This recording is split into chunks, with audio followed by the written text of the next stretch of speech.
নামাজ তোমাকে জাহান্নামে নেবে। নামাজের জন্য ওয়াইল দজক, যেই নামাজ দিয়া গুনাহ থেকে ফিরবা, যেই নামাজ জান্নাতের চাবি হবে, ওই নামাজ শুধু কবুলওয়ালা, শুধু শুদ্ধওয়ালা নামাজ হলে হবে না, শুদ্ধির পাশাপাশি কলবের নামাজ, তোমার কবুলিয়তের নামাজও লাগবে। قال النبي صلى الله عليه وسلم أن تعبد الله كأنك تراه فإن لم تكن تراه فإنه يراك أو كما قال النبي عليه الصلاة والسلام। তুমি যখন ইবাদত করবা, তুমি যখন নামাজ আদায় করবা, আল্লাহকে দেখে দেখে নামাজ পড়বা। ফা ইল্লাম তাকুন তারা, তুমি যদি আল্লাহকে দেখতে না পাও, ফাইন্নাহু ইয়ারাক, আল্লাহ তোমাকে দেখতেছেন এটা মনে করো। এই কলব যদি শুদ্ধ না হয়, ইসরাফিল দাঁড়ায় আছে সিংহানিয়া, আল্লাহর হুকুম হবে, ফু দেবে। প্রথম ফুৎকার, আওয়াজটা আস্তে আস্তে আসবে, আওয়াজটা আস্তে আস্তে বড় হতে থাকবে। দুইটা ফুৎকার দেবেন, এটা গ্রহণযোগ্য মতামত। এই দুইটা ফুৎকারে যা যা হবে, এটাকে কেউ কেউ 3 ভাগ করে বলেছেন, 3টা ফুৎকার হবে, সমস্যা নাই।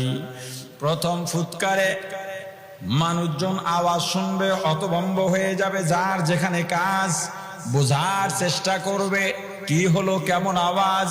আওয়াজটা বাড়তেছে বাড়তেছে বাড়তেছে, দোকানদার দোকানদারি করবে, কাস্টমার আসছে, দরদাম করতেছে, দরদাম ফাইনাল হওয়ার আগেই কিয়ামত ঘটে যাবে। গরুর দুধ দহন করতেছে, দুধ দহন করবে, দুধ দহন করার আগেই দুনিয়ার থেকে সে বিদায় নিয়ে কিয়ামত সংগঠিত হয়ে যাবে। পাহাড়গুলো লড়তে শুরু করবে, তুলার মতো উঠতে শুরু করবে, বাঁচার জন্য আত্মীয় স্বজনের কাছে দৌড় দেবে, যাওয়ার আগেই কিয়ামত ঘটে যাবে। দ্বিতীয় ফুৎকার, সব মানুষগুলো আবার জীবিত করা হবে। প্রথম ফুৎকারের পর দুনিয়ার সব মারা যাবে, কেউ থাকবে না, একমাত্র আল্লাহ। কে জোরে বলেন?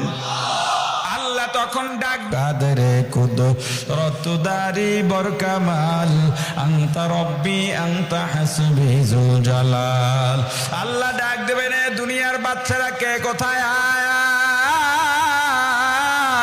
এ দুনিয়ার ক্ষমতাওয়ালারা আয়। আল্লাহ তখন দুনিয়াটাকে নিজের হাতের মুঠায় নেবেন, বাম হাতের মুঠায়। আল্লাহ হাতের মধ্যে একটা পেজ দিয়াই ডাক দেবেন, লিমানিল মুলকুল ইয়াউম, এ দুনিয়ার বাচ্চারা আজকে বল, এই দুনিয়ায় এই দিনের মালিককে। আল্লাহই বলবেন, লিল্লাহিল ওয়াহিদিল কাহ্হার। ওরে আমার ভাই, কিয়ামতের ময়দানে এমন অবস্থা হবে, গর্ভবতী মায়ের সন্তান প্রসব হয়ে যাবে, যত প্রাণী আছে দুগ্ধপোষ্য সবার দুধ বের হয়ে যাবে, কোন মানুষ নিজের জায়গায় থাকবে না, ইবলিস পালানো শুরু করবে, এক কোনায় চলে যাবে। এ দুনিয়ার দাপটশালীরা কি মনে করছো সময় বেশি নাই? আল্লাহ দ্বিতীয় ফুৎকারের পর সবাই জাগবে, এবার রওনা দেবে হাসরের ময়দানে। কেমনে যাইবা? যাদের কলব শুদ্ধ, যাদের কলব স্বচ্ছ, বিদ্যুতের গতিতে কিয়ামতের ময়দানে, হাসরের ময়দানে চলে যাবে।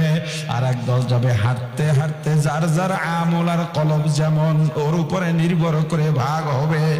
আর এক দলকে আমার রাসূল বলেন, এই চেহারা মাটির মধ্যে দিয়া উল্টা ভাবে পিছন দিকে ফিরাইয়া এমনি চেহারা মাটির উপরে ঘুরবে, আস্তে আস্তে যাবে, চেহারা থেতলাইয়া যাবে, নাক ঠিক থাকবে না, চেহারা চেনা যাবে না, রক্তাক্ত হয়ে যাবে। সাহাবী জিজ্ঞেস করেন, হুজুর চেহারা দিয়া কেমনে হাঁটবে? আমার রাসূল বলেন, যেই আল্লাহ পা দিয়া হাঁটাইতে পারে, ওই আল্লাহ বুঝি চেহারা দিয়া হাঁটাইতে পারবে না। কিয়ামতের ময়দানে উপস্থিত হয়ে যাবে সব পেরেশান।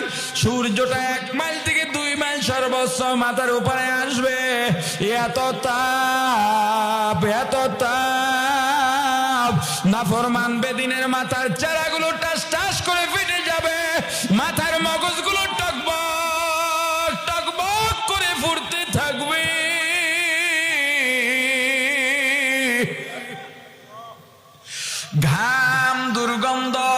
মানুষের শরীরের ঘাম মাথার গিলু মিলে ওই যে হাসরের ময়দানে ঘামের দরিয়া হয়ে যাবে।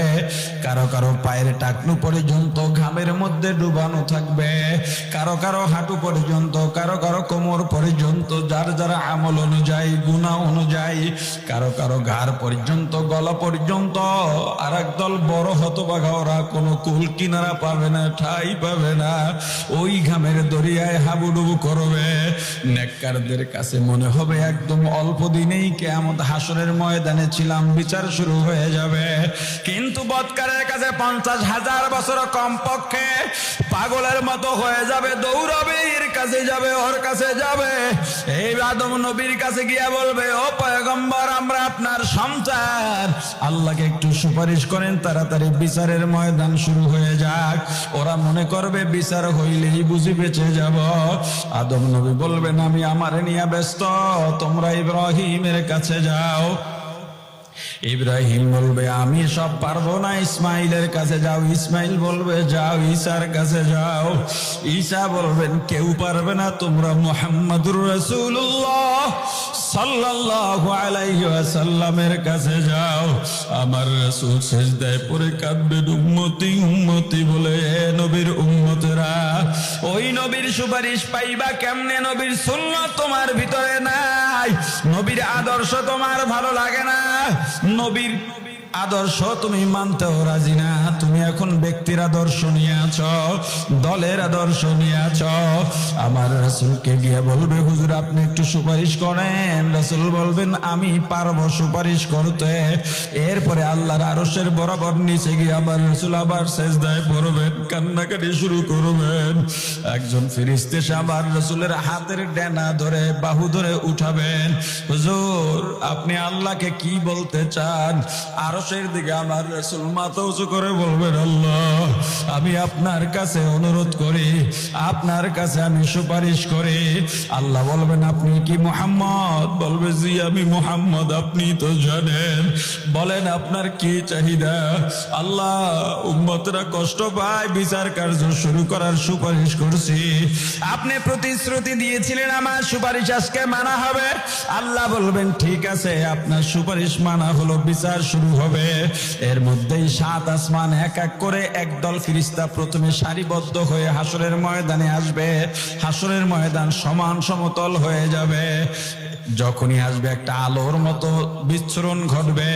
আমার রাসূল ফেরেশতাদের বলবেন, তোমাদের সাথে কি আল্লাহ আছেন? বলবে, না, আল্লাহ আসতেছেন। আরেক আসমানের ফেরেশতা, আরেক আসমানের ফেরেশতা, এভাবে সবাই আসবে। এরপরে মিজানের পাল্লা বসানো হবে, দুনিয়া জোড়া মিজানের পাল্লা।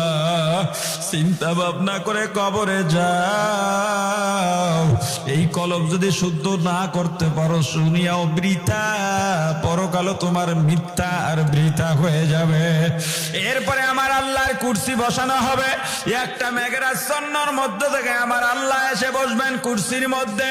এই প্রথম হাসরবাসীর মধ্যে একটা এলান হবে, সাবধান, এখনই বিচার শুরু হবে, কোনো হাউকাউ থাকবে না, ইনসাফ প্রতিষ্ঠা হবে। সবার কান্নাকাটি বন্ধ হয়ে যাবে, সবাই ভয় থরথর করে কাঁপবে। আমার আল্লাহ কুরসিতে বসে এই প্রথম হাসরবাসীর সামনে তার কুদরতি পায়ের টাকনু পর্যন্ত উন্মুক্ত করে দেবেন। এরপর ডাক দেবেন, আসো আবার পায়ে সবাই সিজদা করো। যারা দুনিয়ায় নামাজ ঠিকভাবে আদায় করো না, অথচ মানুষকে অথবা মানুষকে দেখাবার জন্য নামাজ আদায় করছো, সিজদা দিতে পারবা না, কবর শক্ত হয়ে যাবে। আর আমার আল্লাহর আশিকেরা যারা আল্লাহকে পাওয়ার জন্য দিক বিদিক ছুটাছুটি করে, দুনিয়ায় দৌড়ায় আর আল্লাহকে খোঁজে, ওরা কিয়ামতের এই কঠিন ময়দানেও দৌড়াবে আর খুঁজবে, আমার মাওলায় কই? আমার মাওলা তো আজকে দিদার দেওয়ার কথা, দুনিয়া আমার মাওলাকে দেখতে পারি নাই, আজকে আমার মাওলায় কই? এই দুনিয়ায় যারা আমার আল্লাহকে খোঁজে, কিয়ামতের ময়দানে সব চাইতে আকর্ষণীয় বিষয় 3টার মধ্যে প্রধান হবে আমার আল্লাহকে সরাসরি দেখা। এর চাইতে বড় মজা আর কিছুর মধ্যে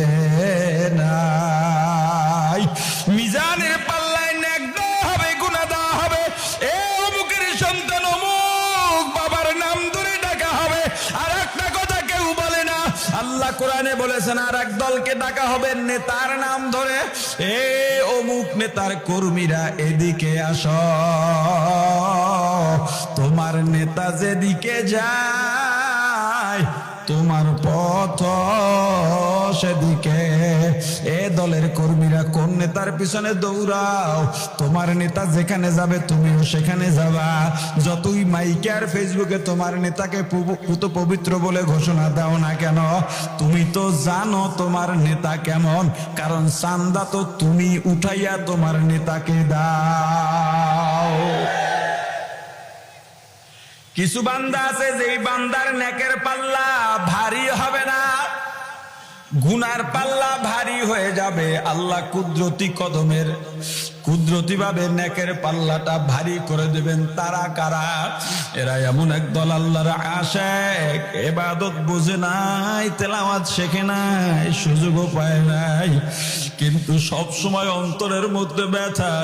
কোরআনের লাইন ধরে ধরে কোরআনের লাইন ধরে ধরে তেলাওয়াত করে আর কান্দে, তেলাওয়াতও করতে পারে না। কোরআনের লাইনে আঙুল টানে আর চোখের পানি ছেড়ে কাঁদে, এমন আছে না নাই?